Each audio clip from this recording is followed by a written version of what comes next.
what the Torah wants, what's the message of the Torah. That's what my role as rabbi would have been. I would not have been saying the following words. Think what's happening in your life and how do you want to improve upon it? How do you want to increase your personal level of closeness to the Creator? And that was chilling to me. And that started me on a path of trying to see what happened to our forefathers when they left Mitzrayim. We know they went from a path of, we're just going to stick to the first 49 days. And the truth is, I want to start a little bit earlier than the 49 days. I want to start probably about 53 days earlier.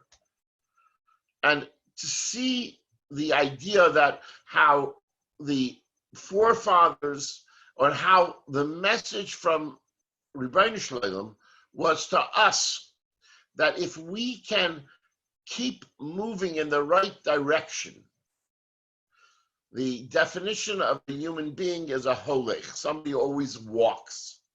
We are not supposed to mean, we have two legs, a malach has one leg and he stands. We are constantly meant to move and to increase and to change. So I'd like to start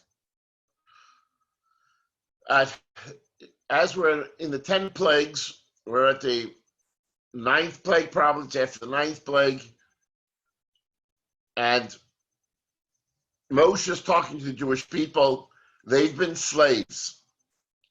He said, listen, God's going to take you out of Egypt. You have to do something. You have to show some way that you're on, so to speak, on God's team. Nobody imagines that the Jews, when they leave Egypt, were from being at the, as the rabbi tells us, the 49th level of Tumah. In that one day, on that day at midnight, they turned into the big tzaddikim that the Jews became after being in the desert for 40 years. In fact, the way, for sure, the Chassam Sofer and others understand that at that point, on the 49th day, based upon davening, if you daven, in the morning every day, after a Yivarech David,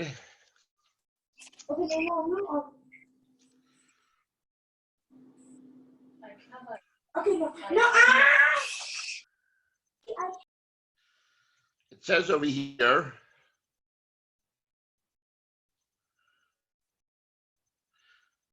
that there are two but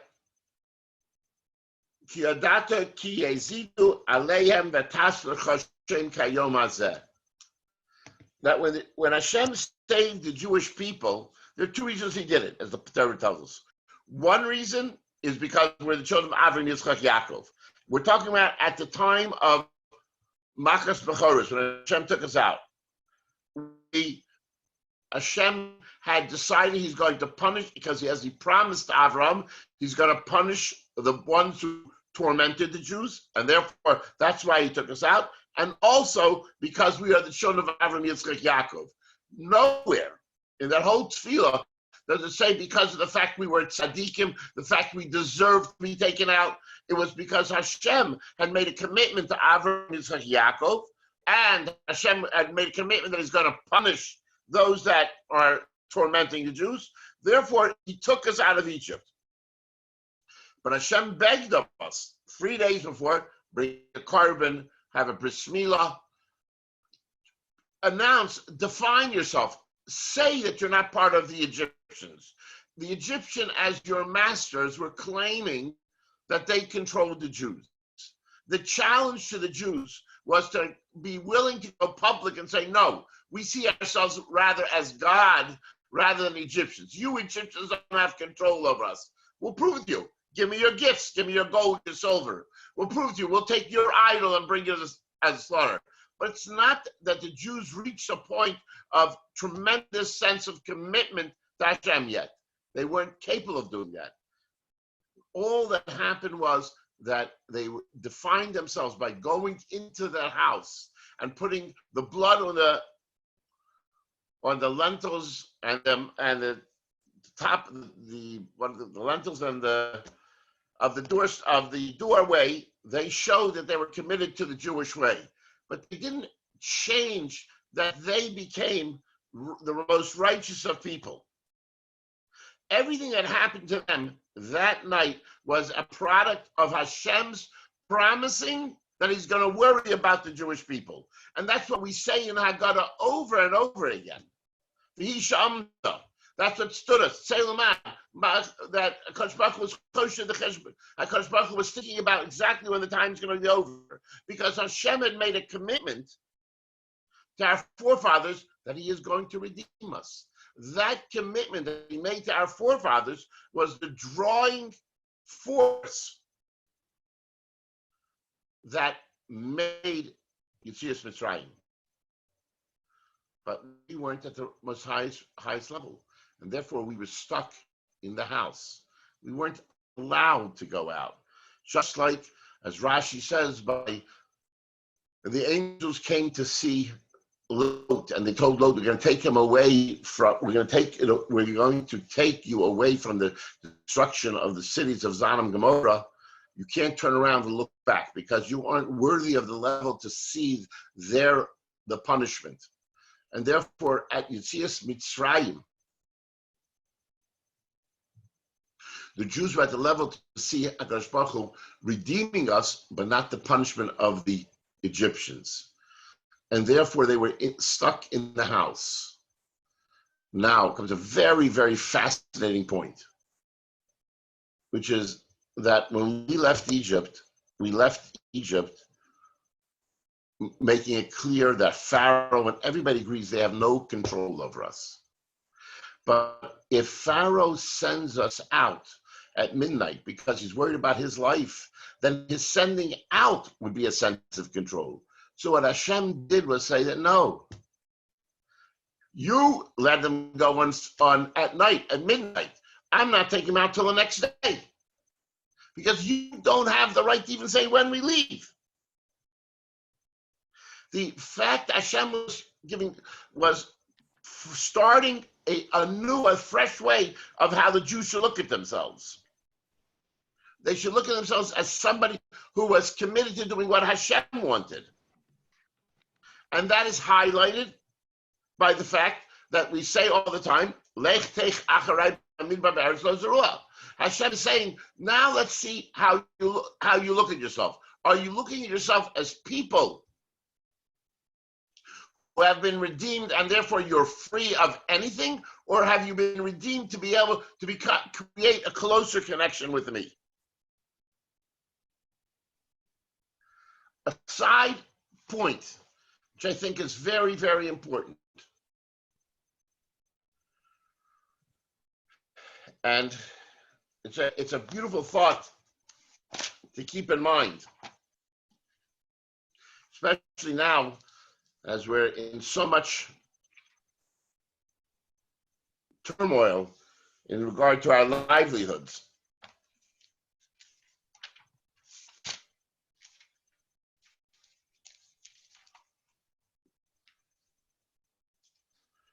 In the hodl that we say on Shabbos morning, one of the 26 verses of Kilom Chasdo, the last three is Vayifrikenu mitzarenu, Hashem redeemed us from all our troubles. Lo shein lechem v'chol basar Kilom Chasdo. And then it says he gives food to everybody. Hoda Shemaim Kilom Chasdo. That's how special Hashem is. Now, in davening every day, we talk about that fact that Hashem Go'al Yisrael, he redeemed us out of Egypt, and the fact that in davening we say Go'el Yisrael, he is the one who redeems us. There are two separate ideas there.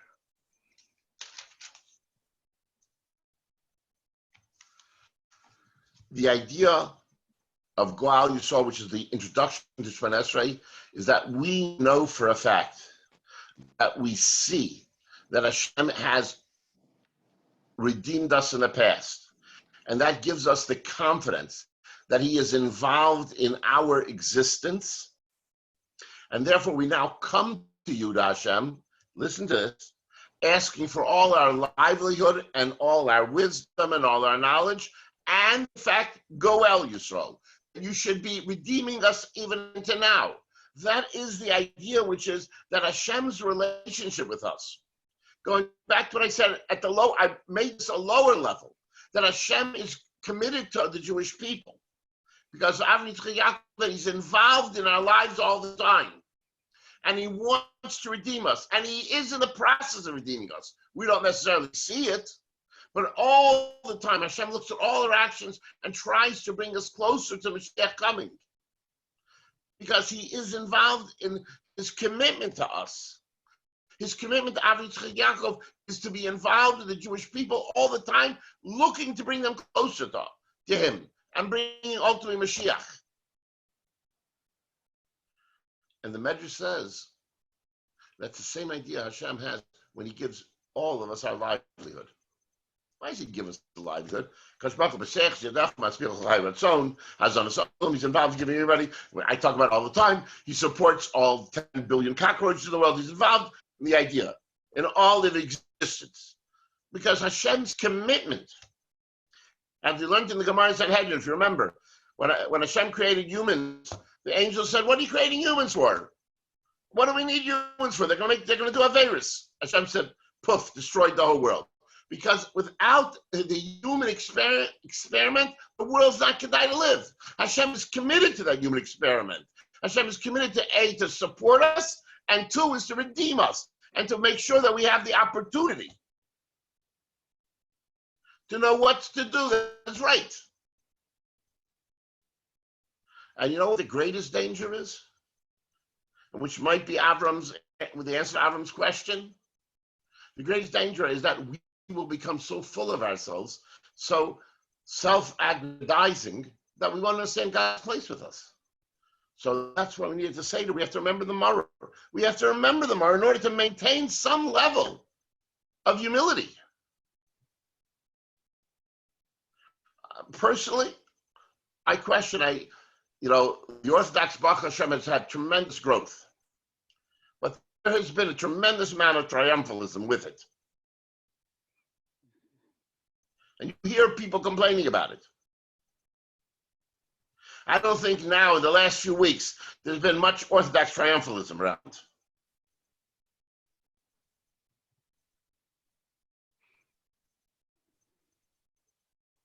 This idea of not seeing Hashem's involvement in the world is the challenge of what Pesach is for us.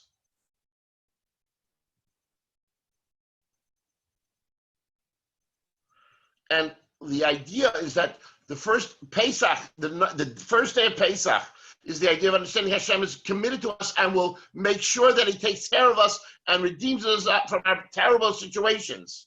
Whether it was in Russia, whether it was under Iraq, under the Arabs, whatever, Hashem will be there to help us get us out. And we have to understand that just as committed as Hashem is to get us out, he's committed to make sure that we have a livelihood. There's no difference. And if you have faith that Hashem will redeem the Jews, you have to have faith that Hashem will take care of your parnasa. There's no difference. Because those are the purpose of the world. The purpose of the world is to be able to have a group of people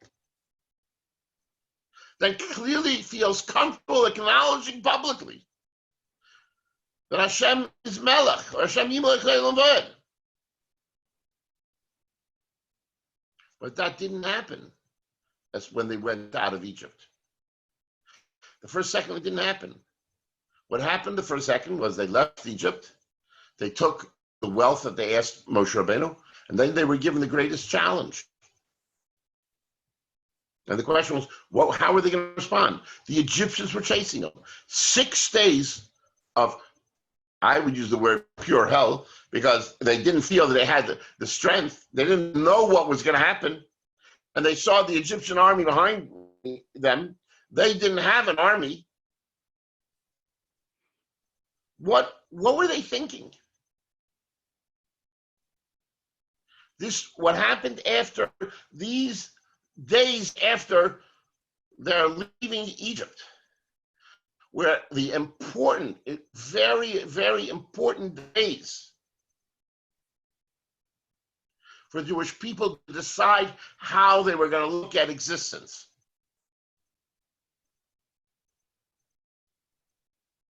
There was the Egyptian army behind them, and there was a sea in front of them. What do they do?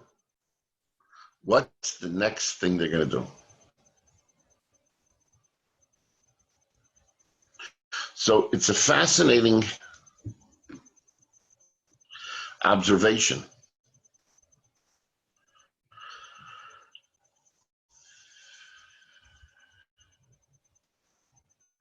that the Torah only called the Jews the children of Hashem. Doing Davi Machusa Rotsa and Kipu Aleim, Shirab Simcha Rabano, okay, Yom Lifnei Moshe, right? Okay, Yom Lifnei Moshe, that Bnei Yisrael are only called Hashem's Bonim when they turned to Hashem and trusted Hashem to walk into the Yam. That when they left Egypt, they followed Hashem's instructions. But they didn't have the sense and the confidence that they're willing to take the risk of putting themselves in a situation where they wouldn't be able to control their destiny. Only when they were at the sea did they agree to throw themselves into the sea and say they can trust in Hashem. Because the difference was that when they left Egypt, they just left the control, the ownership of Egypt.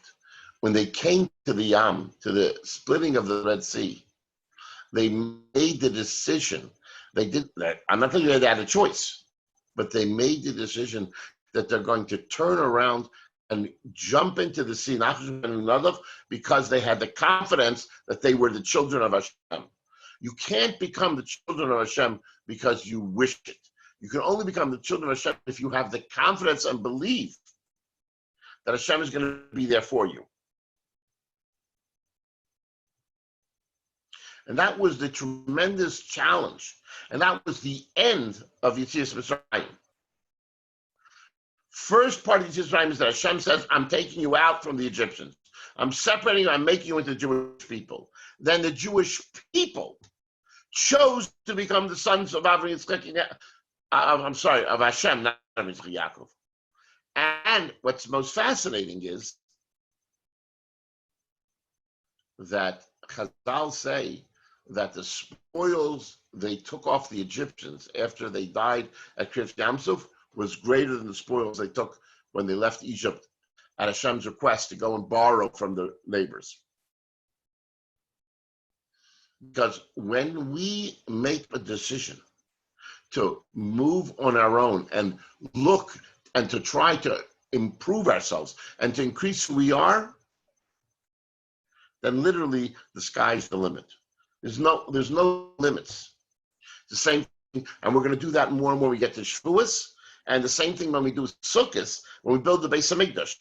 When we go out of and say that it's our desire that we want, and we're looking to be able to understand how we can have a greater relationship, how we can understand and learn to appreciate what it means to be able to daven differently.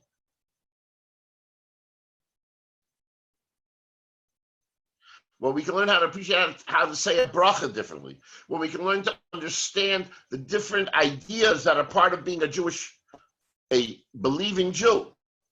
That will be the time where we earn the greatest return, so to speak. Hashem will turn to us. And as he did at the Kriyas Yamsuf, and treated us like children. And what happened? 3 things happened. Number 1, Zekeli Vanveu. The Jews at that time, the reward for having that faith and trust and desire to be a son, we were able to see God. Means we saw God at Mount Sinai. It's a different seeing of God. It's not for this conversation. We got greater wealth than we had before. And the Jews became so inspired that they sang Shira, sang a recognition and an awareness and an understanding of how our life has the potential to be different. That when we go to a temple and we see Hashem is there with us, the whole world is improved. That when we do a Ma'aseh Mitzvah, when we study Torah, we're told, we're promised that it has a cosmic impact. And as Jews, we believe it. But when you went to the temple in yesteryear, you felt it and you saw it. So my bracha to everybody is that as we go through the last days of Yom Tov, we should hope and pray that we shall be able to appreciate how Hashem blesses us, how Hashem improves us, how Hashem increases us with all our actions of serving Hashem, so that we can truly feel His closeness and His presence with us. Good Yom Tov, everybody.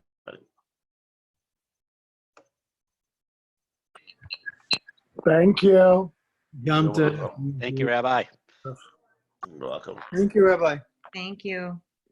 All right. Thank you. Good Yom Tov. Good Yom Tov. Bye-bye. Good Yom Tov. Yom Tov. That's really cool.